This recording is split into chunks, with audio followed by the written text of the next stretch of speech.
92.7 FM WMDX, Madison's real news and great conversation. Here's your Daily News Roundup. For Civic Media News, I'm Connie Fellman.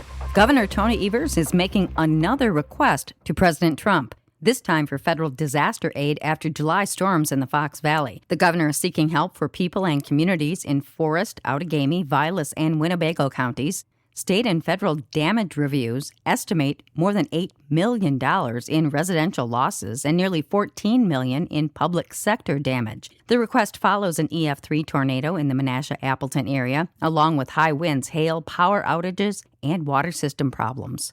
Wisconsin is part of a proposed $17 billion settlement with Meta that aims to make Facebook and Instagram safer for children. It'll send up to $313 million to the state. The agreement follows a multi-state investigation into claims that Meta knew its products could harm young users, but failed to do enough to protect them. The settlement must first be approved by a court. The Wisconsin State Fair is reporting an increase in attendance. More than 925,000 visitors were counted during this year's 11-day event in West Dallas, an increase compared to last year's edition. However, the number is well short of the record of more than 1.1 million fairgoers in 2024. That was the third consecutive year the fair saw at least 1 million visitors, but is now falling short of that mark for the second straight year. Next year's event is scheduled to take place from August 5th to August 15th. Badger football games are adding competition to the concession stands. Fans will be treated to new menu items this season that's called Battle of the Dogs, where a new hot dog will be introduced each home game based on Wisconsin's opponent. That includes the Michigan State Spicy Spartan Dog and Rutgers Fat Dog. Camp Bradley Stadium will be offering other new menu items this year, such as the Badgers Cheeseburger and Takis Street Corn. A woman convicted in the Slender Man stabbing case wants out again. Now, 24-year-old Morgan Geyser's attorney is once again filing a petition for her conditional release.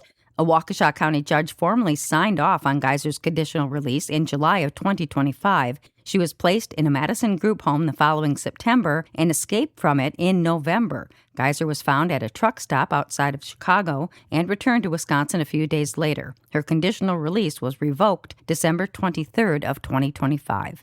Measles cases in southwestern Wisconsin continue to increase. The latest update from the Wisconsin Department of Health Services says the number now stands at 61, including 17 probable cases of the illness. Iowa County has 35 confirmed cases, while Grant and Lafayette counties are also impacted by the outbreak. DHS officials say residents need to be aware of measles if they haven't already been notified of being directly exposed. Wisconsin anglers may need to change which fish they take home and eat under new state health guidance. The DNR and Department of Health Services have released an updated Choose Wisely booklet with fish consumption advice for waters across the state. Some areas, including parts of the Yahara River chain and the Wisconsin and La Crosse rivers, now have stricter warnings and do not eat advice for certain species. Officials say fish remain a healthy food, but contaminants such as mercury, PCBs, and PFOs can build up over time. Green Bay city officials are warning residents about a phishing scam targeting people after submitting certain permits or applications. Emails may come from unofficial domains such as USA.com and will demand payment via wire transfer. Some emails have also threatened delays if fees weren't taken care of immediately. The city says residents can verify the request directly by contacting the Community and Economic Development Department. And that's your state news update. I'm Connie Fellman for Civic Media News. The Packers hold a joint practice. Hi, I'm Mike Clemens at training camp in Green Bay, where things got a little chippy at practice between the Packers and Arizona Cardinals.